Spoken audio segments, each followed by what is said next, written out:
It's really a pleasure to be here with you all. I was here a couple years ago when I first took over this job as a Spaceport America after a 34 wonderful career at White Sands Missile Range Department of Defense. And what I want to do today is just kind of hit a few changes that I've noticed over the last couple of years, but how it's influencing us here in this beautiful part of the nation known as Space Valley, which I'll get into in just a second. But when we look at from a couple years ago till now, there's a couple things that are important that I think to the industry, and many of you know about them. But when you think about the National Space Council that wasn't with us for 25 years, that started about 18 months ago, and that set in the right policy, regulatory environment for us.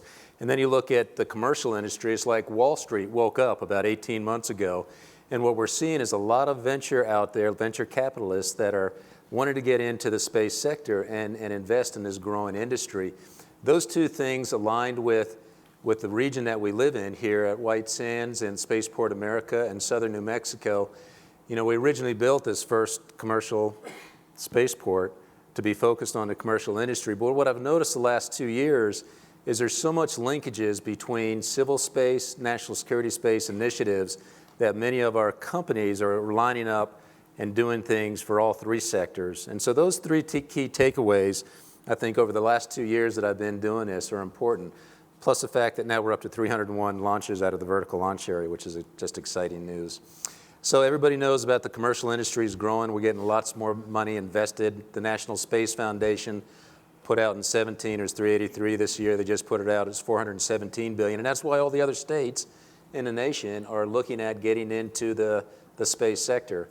I've had a lot of friends and community leaders come from other locations around the nation to look at what does a spaceport do? How do you get basic concepts and alignment of the logistics, footprint, things like that to build a spaceport. And we're open. We want to grow this industry. And so when we look at the 12 licensed spaceports right now, many of us have unique capabilities.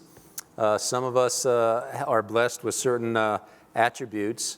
Some of us are on the coast, which are wonderful locations to have the broad open ocean areas. And some of us are an inland spaceport. But when you study the spaceports, each of us have some capabilities that help support the industry. And as we go forward in time, 10, 20, 30 years from now, we're going to need them all, plus we're going to need more. And I love the way that the new associate administrator is working the regulatory process to help not only spaceports get licensed, but obviously the commercial launch operators that are being licensed too. So now focusing on this region known as Space Valley, you look at the beautiful Rio Grande and from the northern part of the state coming down through Socorro, through Elephant Butte, and then you look at that Jornada Basin where the spaceport is located. That basin is really ideally located to do the space industry. It's right next to White Sands Missile Range, that 100 miles by 40 miles wide that's outlined in white. You look at that Tularosa Basin that was selected 6 decades ago for the purpose of doing missiles and rockets for our nation's security. There's a reason why they selected that, and now it's kind of fast forward to where the Space Valley is with a spaceport. The Jornada Basin is a beautiful basin that you can do things because of the high altitude, the very low population densities, and just some of the other natural attributes of being here in beautiful southern New Mexico, like the weather, the beautiful sunshine that we have most of the year. And not having to worry about earthquakes, tornadoes, and other things like that. So it's a good location. And that leads us to the thing that makes us really unique. It's not just the fact that we're a high valley with beautiful weather. There's lots of other places in the Southwest. But because we have the restricted airspace over us from surface to unlimited, we have access to space through a scheduling partnership with White Sands Missile Range that we can access space 24/7. And that's what really drives some unique capabilities here. The neat thing about being the nation's only dual license spaceport, where we have a horizontal and a vertical launch facilities that are spread out in the Jornada Basin about 5 to 7 miles apart, that allows us to do some pretty exciting things. And we heard this morning and later on this afternoon, not only Virgin Galactic, but there's a neat panel about where some of the suborbital research is going and having a suborbital research industry.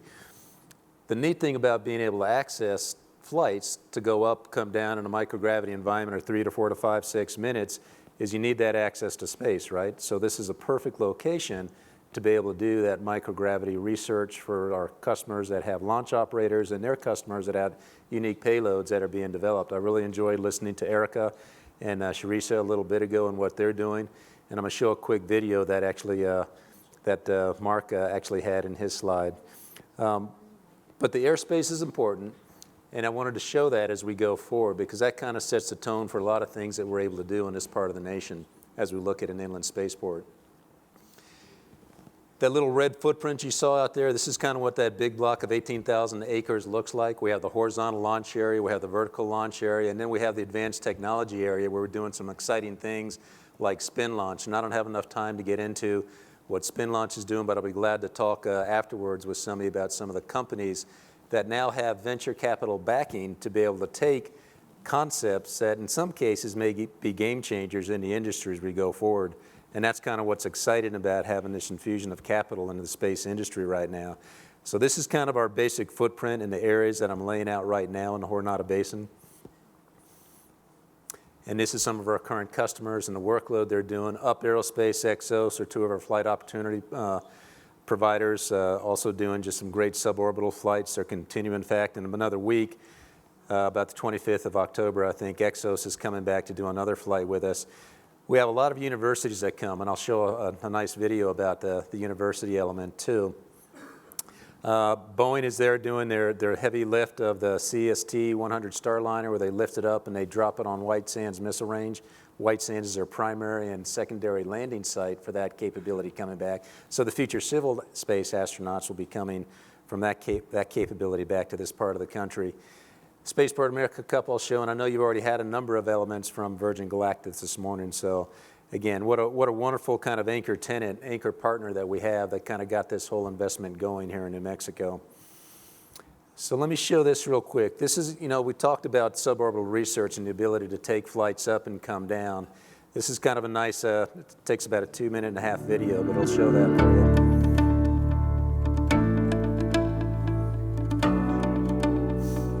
Good morning, everybody. Here we are on a beautiful September morning at Spaceport America, helping Up Aerospace prepare for their next rocket launch in support of their NASA Flight Opportunities program. We got quite a few visitors here from NASA, our local senator's office, and including even some folks from Holloman. This is a fantastic day, looking for a great launch. The skies are looking beautiful, weather's looking fantastic. It's going to be a great mission today. We have some very high-profile NASA payloads on board. That brings in people from NASA headquarters, which is a very good thing for them to see that this spaceport has a lot to offer them for their future operations. We could do multiple launches a day at the vertical launch area to be able to support suborbital or ultimately payloads to orbit. 10, 9, 8, 7, 6, 5, 4, 3, 2, 1, fire.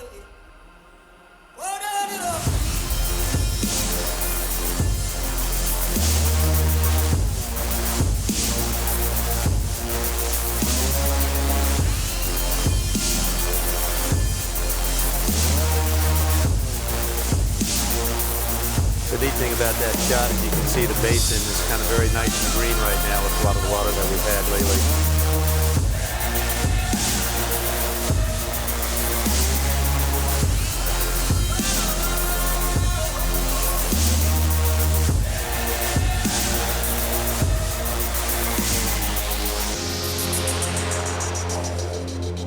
We've demonstrated to the world what our capabilities are for supporting these types of launches.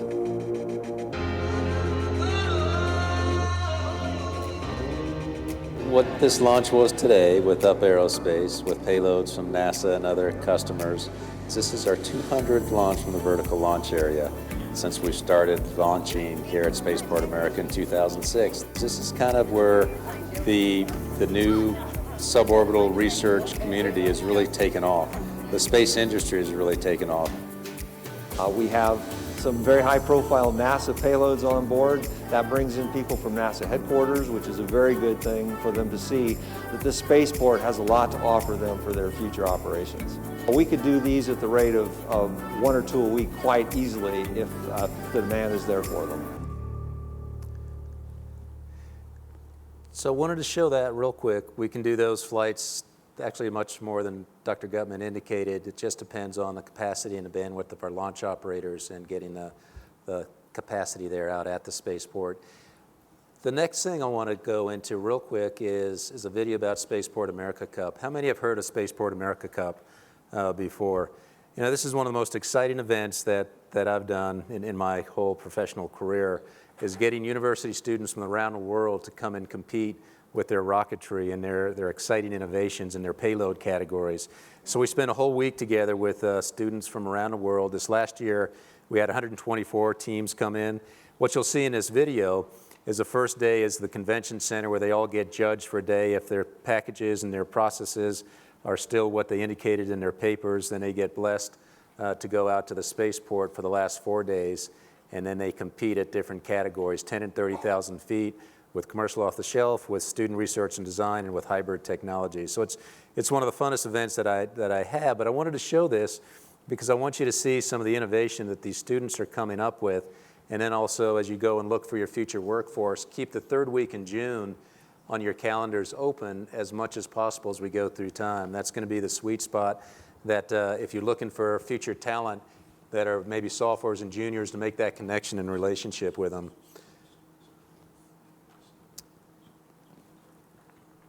And there we go.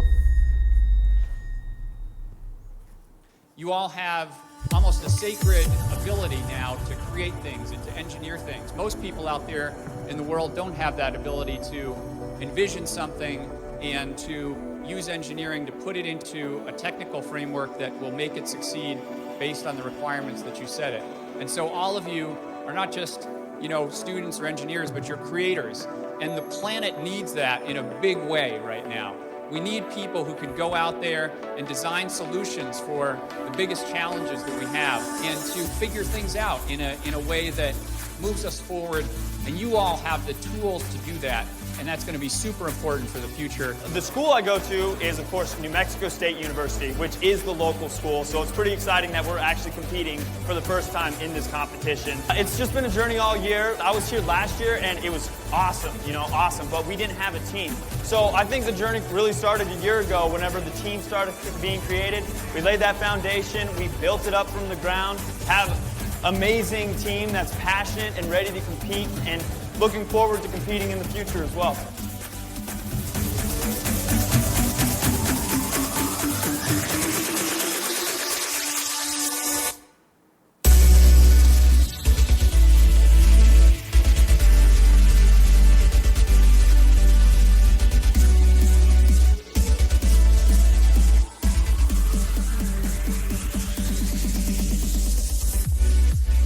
I'm from Ryerson University, and we're from Toronto, Ontario, Canada. Going to 30,000 feet. So for the last 10 months, the Atomic Aggies is our first year competition. We've been working to get our level certifications for this exact moment, June 20th. So we're hoping to, be one of the first teams on the launch pad. We're really excited to be here, and we're all here to make it so that 6.9 seconds that our motor burns up into 10,000 foot category is an exciting one. My name is Curtis Eubank. I'm a judge at the 2018 IREC. Here we're watching the teams as they do all their procedures and final pre-flight checklists to judge their competence as they prepare for the first salvo here.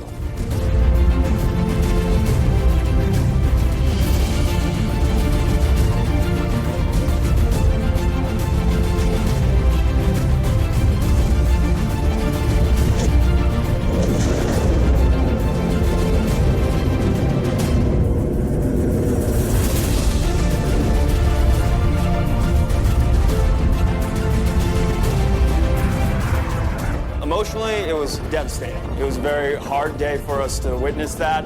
Literally a full year of our lives were put into getting to that very day. And we learned a lot along the way, and then just to kind of see it go up in smoke in the sky was really hard to swallow.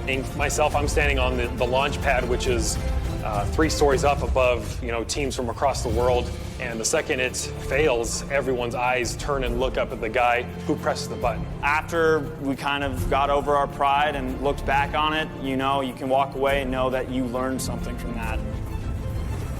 So we're back at it, and we'll just make another year of pushing ourselves to the absolute limit.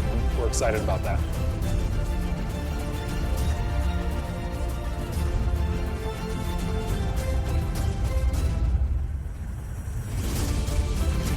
I want to congratulate you to celebrate all your accomplishments, not just this week, but obviously from looking at what everyone did, the hard work that went into this for the entire year. We understand at Blue that the ingenuity, teamwork, and determination that goes into building a rocket, and so we really commend you for those efforts. No matter the outcome of this week, you've still been successful. By testing those designs, you've gained some insight into how rockets and rocket engines perform, and that'll be invaluable to you as you move forward back to school or into your career. Okay, team number 47, McGill, come on up.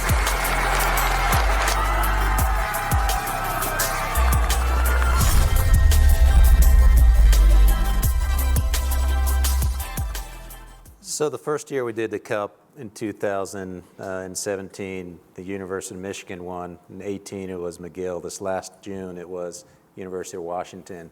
But it's exciting to see these teams come together. And my alma mater, the Aggies, you know, you tell them, you learn more from things that don't go the way you expect them to go than things that was just perfect pre-planned and a go. So they came back this last year in 19 and they did really good. And the Lobos from New Mexico competed too, and they did really good.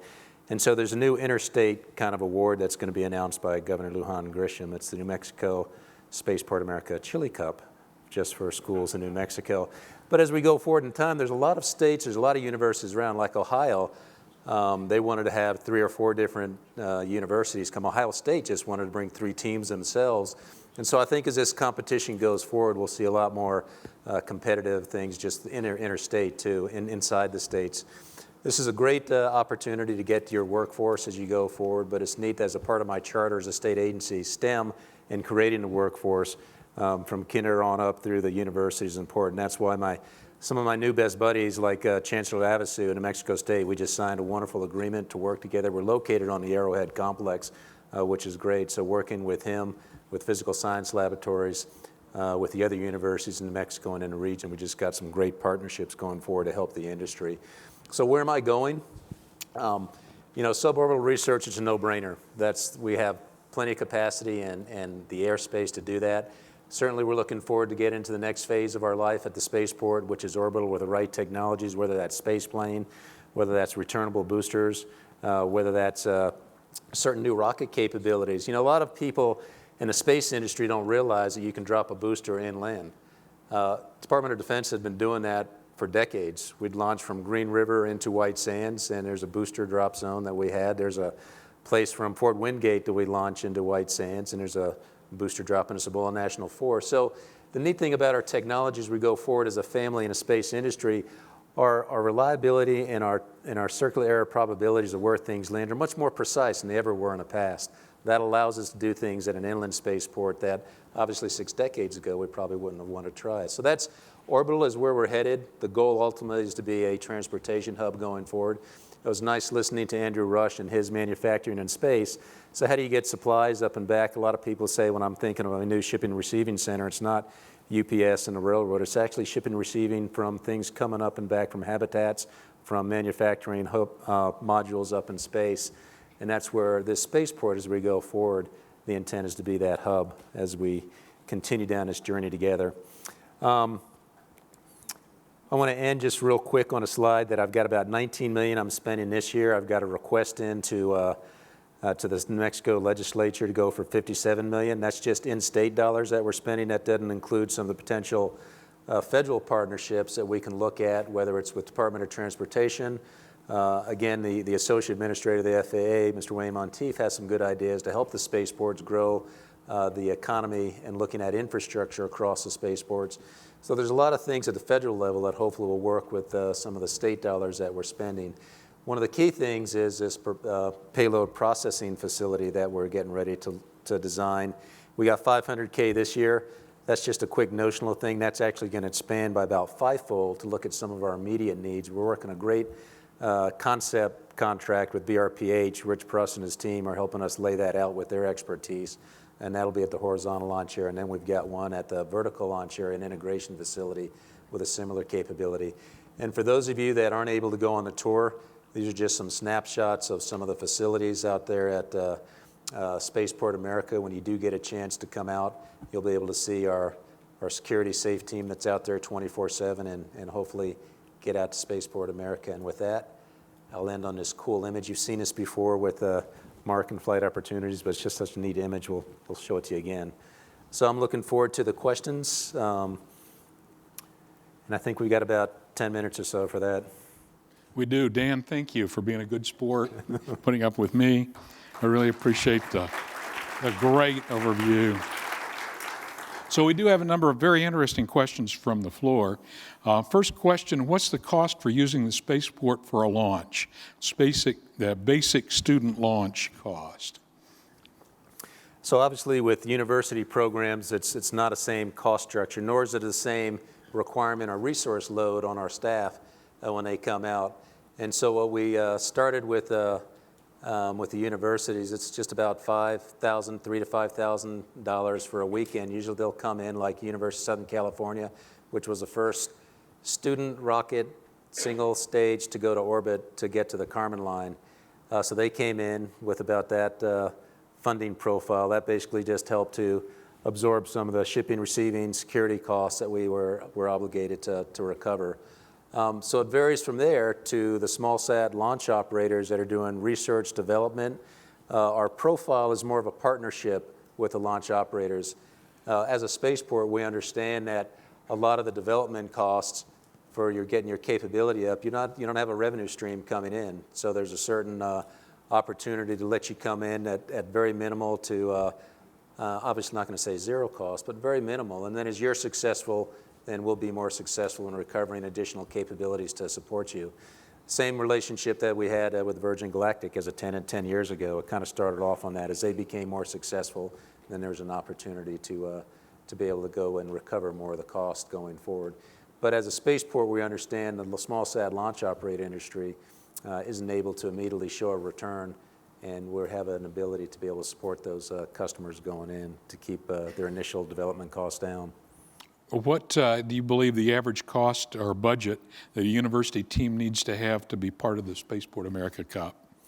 So actually our partner, the Experimental Standard Rocket Association, that used to do this competition up in Green River, Utah, over the course of 15 years, they looked at their registration fees. And so the universities have to pipe in, I think it's up to, Scott, I don't know if you remember, I think it's $1,200 for a university team. That basically covers all the coordination, the logistics of grading the papers, looking at the papers, and getting the right certifications to the students, ensuring that is when they come out, they're safe. I believe that's the same cost. Please don't hold me to that. But SpaceportAmericaCup.com, you can go to our partner, Ezra, and they'll be able to give you the cost. The thing that's exciting about that competition is last year we limited it because there was a concern we didn't have enough judges. So we limited it to 124 teams. This year, we're going to open that up even bigger to about 200. The registration is basically open, but when the judges look at all of the packages, it'll probably be, we'll settle on about 170, 175 teams to come this year. Good. Of the 200 to 300 vertical launches you've done, how many are student launches and how many are commercial, roughly? So about 74 were commercial launches, like the Up Aerospace or the Exos type of launches, or certain other smaller companies that were launching payloads.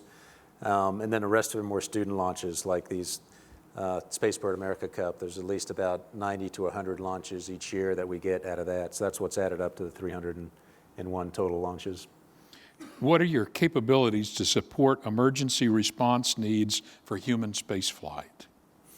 That's a wonderful question. And we have a paramedic firefighting team 24/7 with 4 vehicles on the ground. When we start looking at humans coming down from space or certain medevac capabilities, that's what we're working closely with the White Sands Missile Range, who had always wanted a medevac capability up in the northern part of the range. Right now, the Army is tasked the New Mexico Guard to provide a medevac support for the NASA Boeing effort. We're going to tie into that, work with them on that to have medevac capability there. As a short-term gap, we're working with Virgin, our partner, to look at some of the local medevac services up in Socorro, Albuquerque, to be able to provide that immediate need until we get the long-term fix in place. Good. This may be a little, what would you say has been the most difficult part of becoming a spaceport?